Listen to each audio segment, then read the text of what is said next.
السلام علیکم ورحمۃ اللہ وبرکاتہ۔ بسم اللہ الرحمن الرحیم، الحمد للہ رب العالمین، وصلی اللہ علی محمد وآلہ الطیبین الطاہرین۔ المبین میڈیا سے پہلا پوڈ کاسٹ حیدرآباد سے ہم لے کر آپ کی خدمت میں حاضر ہیں۔ اس وقت ہمارے ساتھ ہیں محترم عالی جناب حجت الاسلام والمسلمین برادر علام تقی رضا عابدی صاحب قبلہ، اور اس وقت ان کے ساتھ ہم گفتگو کریں گے حالات حاضرہ کے پروگرام میں۔ یہ ہمارا پہلا پوڈ کاسٹ ہے۔ اس سلسلے سے محترم مہمان سے جو ہم پہلا سوال کرنا چاہتے ہیں، اور اس سلسلے میں انشاءاللہ ہماری بات چیت جاری رہے گی، وہ نوجوان نسل سے تعلق رکھتی ہے۔ ماں باپ، سرپرستوں، بڑوں کے اوپر نوجوان نسل کے تئیں کیا ذمہ داریاں ہیں، اور وہ کون سے موضوعات ہیں جن کی طرف ہماری نوجوان نسل کی توجہ رہنی چاہیے، اور ہم نوجوانوں کو کس سمت میں آگے بڑھا سکتے ہیں اور ان کو اس طرف بڑھنا چاہیے۔ بسم اللہ الرحمن الرحیم۔ میں سب سے پہلے آپ کی خدمت میں اور ناظرین کی خدمت میں سلام عرض کرتا ہوں۔ اس وقت دیکھیے مختلف افکار و نظریات نوجوانوں کو یرغمال بنانے کی کوشش کر رہے ہیں، اور ہر طرف سے نوجوان اذہان پر جو ہے اپنا اثر و رسوخ قائم کرنے کی مختلف گوشوں سے جدوجہد جاری ہے۔ چنانچہ بعض نظریات چاہتے ہیں کہ مسلمان نوجوان کسی طرف بھی نہ جائیں اور سیاسی حالات سے یکسر غافل رہیں، انہیں پتہ ہی نہیں چلے کہ دنیا میں کیا ہو رہا ہے، کس پر کیا ظلم ہو رہا ہے، اور ہمیں کیا کرنا چاہیے، ہماری کیا ذمہ داری بنتی ہے۔ نوجوانوں کو اس سے جو ہے بالکل دور رکھا گیا ہے۔ انہیں یہ بتایا جا رہا ہے کہ مذہب کا اس سے کوئی تعلق ہی نہیں ہے۔ آپ مذہبی پریکٹس کریے، نماز پڑھیے، روزہ رکھیے، اخلاقی دروس میں شرکت کیجیے، بس وہ کافی ہے۔ آپ کو جو ہے دنیا میں جو حالات ہو رہے ہیں اس کا پورا تعلق سیاسی ہے۔ دنیا سے بھی قطع نظر اپنے ہی گاؤں دیہات جہاں رہ رہے ہیں، جی ہاں، ان میں بھی نوجوان کا رول نہیں، یہ ان کو باور کرایا یہاں جاتا ہے۔ دیکھیے تین جو ہے حصے بن سکتے ہیں۔ ایک تو یہ ہے کہ ہم پوری طرح سے باطل کا ساتھ دیں، ایک رخ یہ بنتا ہے۔ دوسرا یہ کہ جو ہے ہم پوری طرح سے حق کا ساتھ دیں۔ تیسرا یہ گروہ بن سکتا ہے کہ ہم انڈیپینڈنٹ رہیں یا جو ہے بے طرف رہیں، نہ حق کا ساتھ دے نہ باطل کا ساتھ دے، نہ ہم کو حق سے مطلب ہو یا باطل سے مطلب ہو۔ اور آپ نے دیکھا ہوگا کہ اکثر جو ہے اسی والے نظریے کو لوگ بہتر موقف سمجھتے ہیں کہ ہم نہ اچھے میں کسی کے، نہ برے میں، نہ کسی کے اچھے میں شریک ہوتے ہیں، نہ کسی برے، جو عملاً برے میں ہونے کے برابر ہے۔ جی ہاں، یعنی یہ موقف جو ہے در حقیقت کسی کا گھر جل رہا ہو، آپ تماشائی بنے بیٹھے ہوں، جس کا ہم لوگ جو ہے ایک یعنی ہم لوگ جو شیعہ مذہب کے لوگ ہیں وہ تو اس نظریے کو یعنی جو ہے بری طرح سے کنڈم کرتے ہیں کہ اگر کسی کا گھر جل رہا ہو یا کسی پر ظلم ہو رہا ہو تو وہ لوگ جو کھڑے دیکھ رہے تھے، ہم اس کے موقف کو جو ہے وہ نہیں سراہتے ہیں، بلکہ اس موقف کو ہم جو ہے غلط ٹھہراتے ہیں۔ وہ مذہب کے لوگ جو اس موقف کو غلط ٹھہراتے ہیں، اس مذہب میں یہ افکار رائج کیے جا رہے ہیں کہ ہمیں کیا مطلب ہے، ہم کیوں جو ہے مثال کے طور پر اگر ایران حق پر ہے تو رہنے دیجیے، ہم سے کیا مطلب ہے کہ کیا ہم ہر حق والے کی تائید کریں، یا اگر کسی پر ظلم ہو رہا ہو تو ہم سے کیا مطلب ہے کہ ہم ذمہ دار ہیں۔ وہ لوگ جو اس نظریے کی مخالفت کرتے آئے ہیں نظریات میں، کتابوں میں، آج وہاں اس قوم کے نوجوان جو ہے اس طرح کی بات کر رہے ہیں۔ اگر ہم ایک فہرست وار یعنی اس طرح کے موضوعات کو شمار کرنا چاہیں، گننا چاہیں، تو وہ کیا چیزیں ہو سکتی ہیں جو ہم نوجوانوں کو بتا سکتے ہیں کہ انہیں کس سمت میں جانا چاہیے؟ یقیناً انہیں جو ہے یہ جو سیاسی حالات ہیں اس کو ہم سیاسی اعتبار سے نہ دیکھیں، بلکہ اس کو مذہبی ذمہ داری سمجھیں اور مقاومت کا ساتھ دیں۔ سیاسی حالات یا اور دوسرے ہر موقف میں ہمیں حق کا ساتھ دینا ہے، ہمیں یہ دیکھنا ہے کہ زندگی کی کسی بھی ہم موڑ اس پر رخ سے اس بحث میں آ سکتے ہیں کہ جب اس انسان کی زندگی کے بارے میں اسلامی تعلیمات کا مطالعہ کیا جاتا ہے تو نوجوان 14-15 سال کی عمر کا ہوتا ہے، اس میں اس عمر پر آنے والے اس انسان کو وزیر کی حیثیت سے دیکھا گیا ہے. تو نوجوان کو گویا سیاسی، سماجی، اجتماعی، معاشرتی، اقتصادی تمام مسائل میں ماں باپ کا ایک تابع فرمان رہنے کی ضرورت ہے، یا اپنے عقل اور فہم کے ساتھ اس کو آگے بڑھنے کی ضرورت ہے اور عقل مندانہ اقدام کی ضرورت ہے. بالکل، کیونکہ جو ہے اسلام اس کو جو ہے یعنی مذہب جو ہے اس عمر میں آنے کے بعد بچے کو ماں باپ کا تابع فرمان دیکھنا چاہتا ہے، یا اس کی تازہ عقل ہے، پاکیزہ دل ہے، مستقل حیثیت کا قرآن قائل ہے. اب وہ تابع نہیں رہے گا، کیونکہ اب وہ بالغ ہو چکا ہے، اب زندگی کے فیصلے وہ خود کرے گا، کرنا چاہیے. ہاں کرنا چاہیے، اپنے نہیں، اس طرح سے آمادہ اپنے تو کرے گا. ہم جس سوسائٹی اور معاشرے میں، وہاں تو اس کو اپنے فیصلے نہیں کرنے دیتے، وہ بھی گھر کے بڑے کریں اس کے لیے.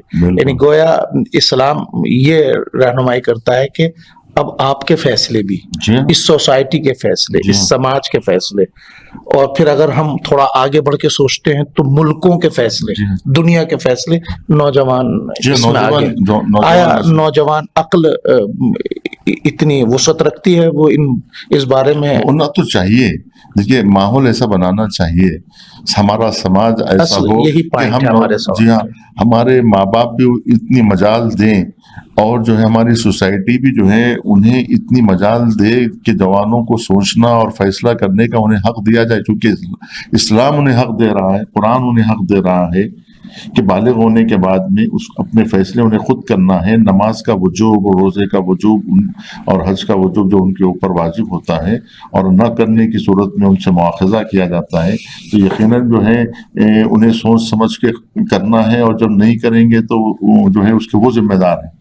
جب تک کہ وہ بالغ نہیں ہوئے تھے تو ان کی اچھے کام بھی ماں باپ کے کھاتے میں لکھے جاتے تھے اور برے کام بھی ماں باپ کے کھاتے میں لکھے جاتے تھے. لیکن اب اس وقت وہ مستقل ان کا اپنا کھاتا کھل چکا ہے، اور ان کا اپنا رجسٹر، ان کا اپنا دفتر جو ہے باز ہو چکا ہے، کہ اب اسلام انہیں جو ہے ایک وزیر کی حیثیت سے خود ماں باپ کو وہ جو ہے کہ وہ مشورے دے سکتے ہیں اور جو ہے تعاون کر سکتے ہیں ماں باپ کا.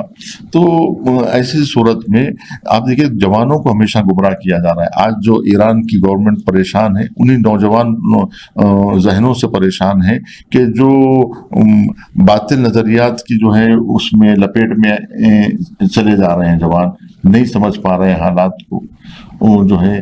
البتہ ایران میں نوجوان الحمدللہ دوسرے ملکوں سے تو بہت ٹھیک ہے، لیکن خود زیادہ تر ایران کی سوسائٹی اور سماج میں جو قوت پائی جاتی ہے، طاقت پائی جاتی ہے، اور جو وہ پوری دنیا سے لوہا لے رہا ہے، اس میں پیش نوجوان ہیں، جوان ہیں. یعنی اور وہ کس انداز سے ہو سکتے ہیں کہ یہ جو زندگی گزار چکا ہے وہ 14 برس کی، جس میں کہیں وہ بادشاہ کی حیثیت سے رہا، جس کا تعلیم سے کوئی تعلق نہیں ہے، وہ بچے کی وہ زندگی ہے، اور جو 7 سال سے 14 سال تک کا عرصہ. میں کہنا چاہ رہا ہوں کہ یہ جو باطل نظریات اور عالمی استکبار جہانی ہے، وہ جوانوں کو جو ہے پوری طرح سے اس کے اوپر کام وہ متوجہ ہے. ہاں وہی کہہ رہا ہوں.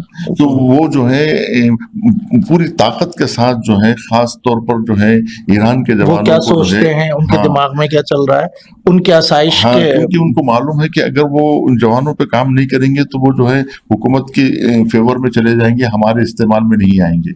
لہٰذا جو ہے مختلف برنامے انٹرنیٹ اور کے ذریعے سے اور دیگر جو ہے ذرائع ابلاغ کے ذریعے سے چاہتے ہیں کہ جوانوں کو گمراہ کیا جائے کہ وہ اسلام کی خدمت نہ کر سکیں، بلکہ جو ہے باطل کے اعلی کار. ہمیں اس سلسلے میں کیا کرنا چاہیے؟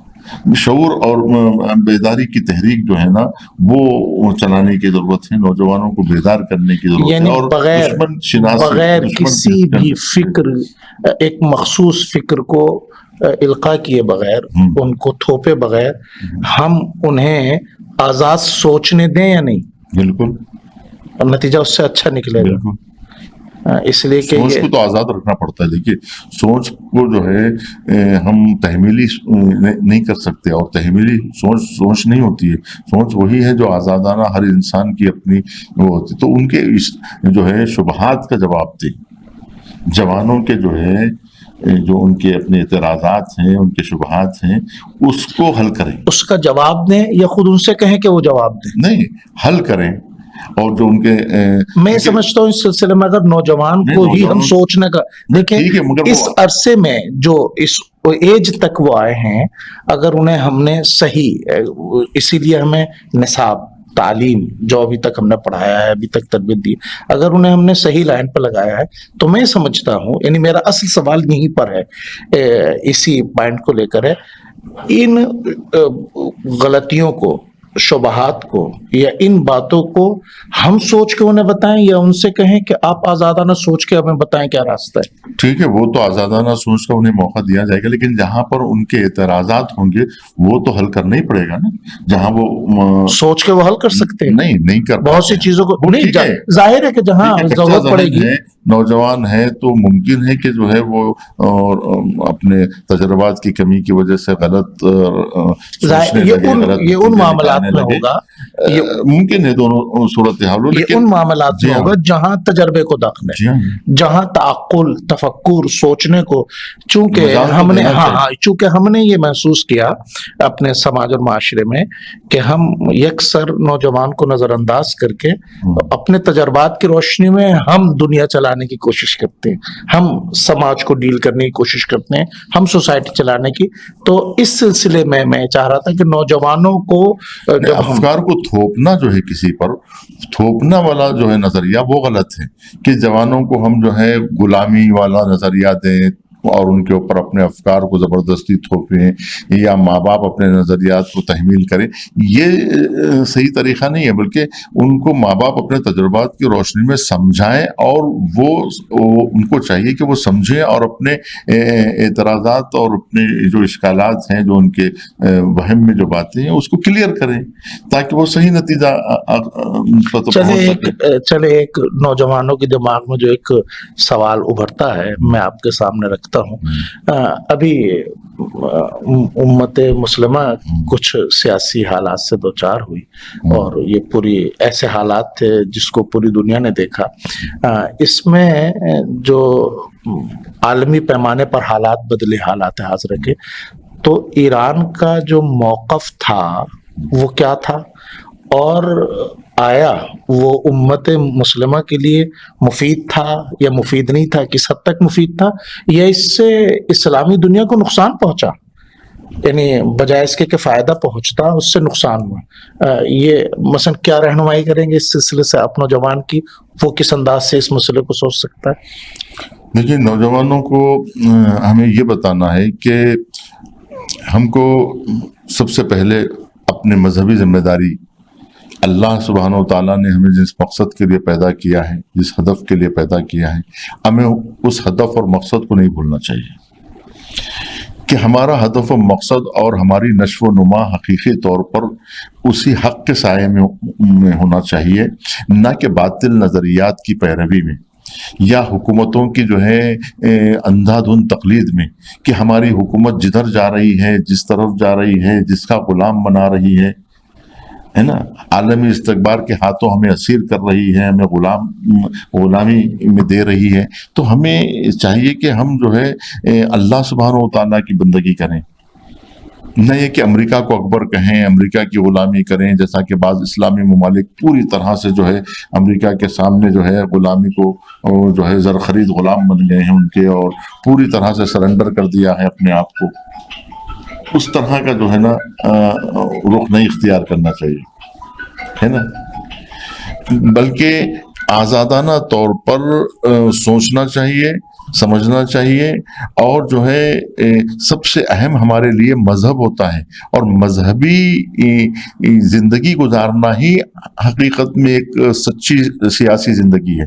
سیاسی زندگی کا مطلب یہ نہیں ہے کہ ہم مذہب سے کٹ گئے یا مذہب اور سیاست دو الگ چیزیں ہیں، ایسا نہیں ہے، بلکہ مذہب اور سیاست دونوں ایک ہے، تبھی ہمیں اطمینان حاصل ہوتا ہے. آپ دیکھیے کہ وہ لوگ جو اپنے مذہب کے خلاف انسانیت کے خلاف، فطرت کے خلاف جا رہے ہیں، ان کا دل مطمئن نہیں ہے۔ آپ دیکھیں کہ ایران کی فوج میں جس طرح کا اطمینان ہے، حزب اللہ والوں میں جیسا اطمینان ہے، آپ دیکھیے انصار اللہ کی فوج میں کوئی جو ہے آپ کو پاگل ہوتا ہوا یا جو ہے اگر ظاہری نظر سے ہم دیکھیں گے نہیں ملے گا آپ کو، کیونکہ آئی ڈی ایف میں آپ دیکھیں گے کہ ہزاروں جوان جو ہے آئی ڈی ایف کے اپنے اس کے ڈپریشن کے شکار ہو گئے ہیں، پاگل پن کے شکار ہو گئے۔ کیوں ہو رہا ہے ایسا؟ اس لیے کہ وہ دیکھ رہے ہیں کہ ان کی فطرت کے خلاف وہ عمل کر رہے ہیں، مذہب اور سیاست اور عقل کچھ کہہ رہی ہے اور حکومت ان سے کچھ اور کروا رہی ہے، جس کی وجہ سے وہ صحیح موقف نہیں اختیار کر پا رہے ہیں کہ دل و دماغ مطمئن نہیں ہے۔ تو دل و دماغ کے مطمئن نہ ہونے سے یہ ساری مشکلات انہیں پیش آ رہی ہے کہ وہ کیوں میدان میں ٹھہرے ہوئے انہیں نہیں معلوم ہے، صرف یہ کہ جو ہے حکومت کہہ رہی ہے، حکومت کی تنخواہ، تو تنخواہ کے اوپر اپنے آپ کو انسان جوخم میں ڈال لے گا، اپنی جان ہتھیلی پہ رکھے گا، اپنے آپ کو خطرات کے حوالے کرے گا؟ ہرگز نہیں کرے گا انسان۔ پیسے کی خاطر کیا جان اور عزت و آبرو کو داؤ پہ لگائے گا؟ دیکھیے، لیکن دوسری طرف آپ حزب اللہ کے جوانوں کو دیکھیے کہ وہ پیچھے ہٹنے کے لیے تیار نہیں ہیں، وہ اپنی مرضی سے جو ہے آ رہے ہیں، سر سے کفن باندھ کے آ رہے ہیں، جان ہتھیلی پہ لیے آ رہے ہیں، شوق سے آ رہے ہیں، جان دینے کا انہیں شوق ہے۔ کیوں ہے ایسا؟ اس لیے کہ ان کا مذہب اور ان کی سیاست دونوں ایک ہے۔ سیاست و مذہب میں ان کے پاس جو ہے وہ دو روئی نہیں پائی جاتی ہے۔ یہ جو میرا ایک سوال تھا، شاید وہ ذہن سے آپ کے نکل گیا، یہ جو ایران نے موقف اپنایا پوری دنیا کے سیاسی حالات میں، ظاہر ہے کہ پوری انسانیت اس سے ہلی ہے۔ میں ابھی اپنی توجہ صرف انسانیت میں، پورے عالم بشریت میں امت مسلمہ کی طرف لے کر آؤں، اس سے ان کو فائدہ پہنچا یا نقصان؟ ہم اگر ظاہر بھی نظروں سے دیکھیں تو شہر کے شہر تباہ ہو گئے، افراد اتنی جانیں چلی گئیں، اتنا مال کا نقصان ہوا، کیا ملا ہمیں اس سے؟ یعنی آپ کا اشارہ غزہ کی طرف ہے، فلسطین کی طرف ہے کہ غزہ کا نقصان ہوا، فلسطین کا نقصان ہوا، ہم بھی اپنا سارا سرمایہ جو ہے خود کو بچانے کے لیے یا وہاں بچانے کے لیے زیادہ تک تسلیحاتی چیزوں پہ خرچ کرنا پڑ رہا ہے۔ تو اس کے فائدے ہیں یا نقصان ہیں؟ اگر فائدے ہیں تو کس حد تک؟ کیا مل رہا ہے اس کے بدلے میں ہمیں؟ دیکھیے، سب سے اہم بات یہ ہے کہ ملت اسلامیہ کو دشمنوں کی سازشوں نے اس عرصے میں اس قدر جو ہے بدنام کر دیا تھا۔ دیکھیے، ایک چیز ہے مال، ایک چیز ہے جان، اور ایک چیز ہے عزت و آبرو، تین چیزیں۔ یقیناً ہم اس میں مال و دولت پر جان کو ترجیح دی جاتی ہے کہ جان اہم ہے مال و دولت سے، اسے ہر انصاف پسند انسان جو اسے قبول کرے گا کہ مال و دولت کی ارزش کچھ نہیں ہے جان کے مقابلے میں، جان ہے تو جہان ہے۔ اچھا، جان سے زیادہ جو چیز قیمتی ہے وہ ہے انسان کی عزت، انسان کی آبرو۔ یہی عزت و آبرو کی خاطر انسان اپنے آپ کو جو ہے اپنی جان کو بھی جوخم میں ڈال دیتا ہے یا خودکشی کر لیتا ہے عزت و آبرو کی خاطر، جو وہ سمجھتے ہیں کہ خودکشی کے ذریعے ہو سکتا ہے۔ نہیں، بہرحال یعنی مطلب یہ ہے کہ عزت و آبرو کو ہر انسان جان سے زیادہ اہمیت دیتا ہے۔ یہ بات اگر مسلم ہے، تب آپ آئیے اس کی روشنی میں ہم مسئلہ غزہ کو دیکھیں کہ مال لٹ گیا، گھر تباہ ہو گئے، مال و اسباب کا جو ہے نقصان ہوا، اور جان بچانے کی خاطر، اچھا جانیں بھی چلی گئی۔ کس لیے جان گئی؟ جان اس لیے گئی ہے تاکہ عزت و آبرو کو بچایا جائے۔ اور آپ دیکھیں گے کہ 7 اکتوبر سے پہلے اسرائیل کے حملے ہوتے تھے، لیکن مورد الزام ٹھہرایا جاتا تھا خود فلسطینیوں کو۔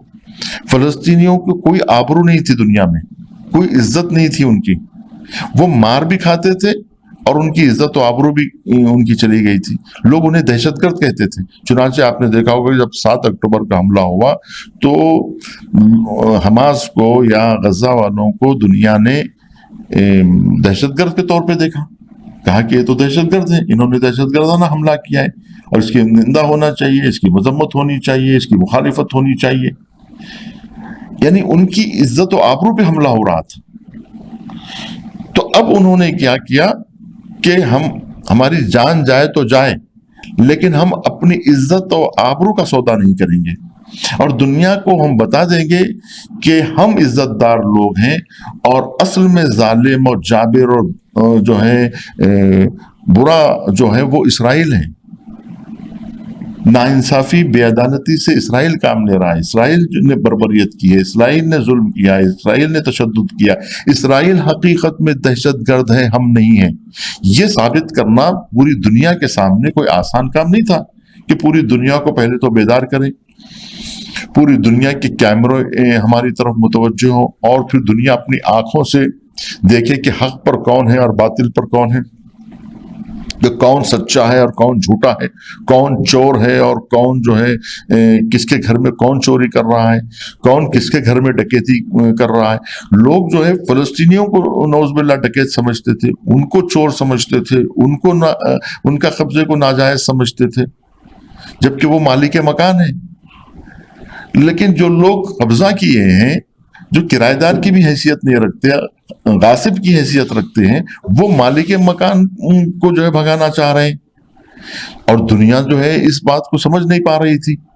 تب دنیا کو سمجھانے کے لیے بتائیے آپ وہ کیا کرتے، کس کی وجہ سے وہ چاہ رہے تھے کہ بھئی جان تو چلی جائے لیکن ہماری عزت تو محفوظ رہے، تاکہ ہماری نسلوں کو جو آبرو ملنی چاہیے وہ آبرو تو ملے، تاکہ ہماری نسلیں یہاں بھی عزت کے ساتھ رہیں، اور دنیا میں جہاں کہیں بھی ہم فلسطینی جائیں تو ہمارا استقبال جو ہے ایک مظلوم کی حیثیت سے کیا جائے، جیسا کہ اب ہو رہا ہے الحمدللہ. لیکن کل نہیں تھا.